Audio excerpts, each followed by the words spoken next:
Today I'm going to show you how to upload a mapping file.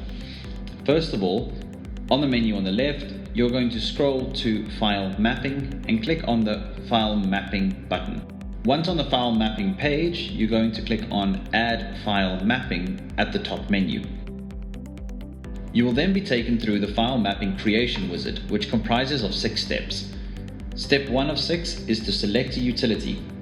Once you've selected a utility, you are going to upload the file from that utility, which will be mapped to the canonical. This is the source file. You are then going to enter a name and a description for the mapping file. These should be descriptive enough so as to easily differentiate this file from other mapping files that you may upload.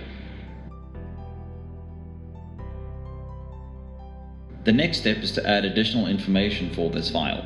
This includes aspects such as the delimiter for the source file, the file extension, date format, indexes included in this file, as well as whether the file contains a header and a footer section. The indexes you select must be based on the indexes that are present in the file you are uploading. For example, if your file is for reading water meters, then only the index kiloliters must be selected. Step 3 is to select the type of mapping that the source file might contain. For example, sites, devices, and instructions. Next, you will select the type of instruction for the mapping file.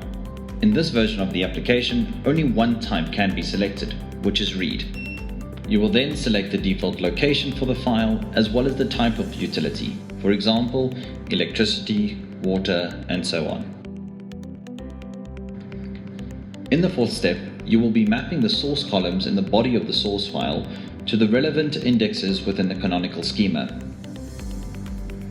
First, you're going to select the indexes which are included in the source file, and these are the measurement indexes of the utilities. Initially, the compulsory fields listed on the top of the page will appear in red. Once these files are mapped to the canonical schema, they will change to green. All compulsory fields are required to be mapped in order to ensure accuracy of the data and to progress to the next step of the mapping process. Next, WeBill checks and confirms the location data. It does this by taking 5 random rows from the body of the source file and attempts to geolocate the addresses of the devices on a map. The purpose of this is to detect whether there are A, any outliers on the address data of the devices, and B, whether the address data has been correctly or incorrectly mapped from the source file to the canonical schema. The final step of the process summarizes the results and allows you to confirm the data. In this step, it summarizes for your review the results of the mappings made directly from the source file to the canonical schema. 3 sample rows from each mapping type are used for the review. For each mapping type, there is a table where the column header of the table represents the canonical schema index, while the rows represent the sample data taken directly from the source file. Be careful to inspect each row and each piece of sample data. If you are satisfied, click the Finish button to finish off the mapping process.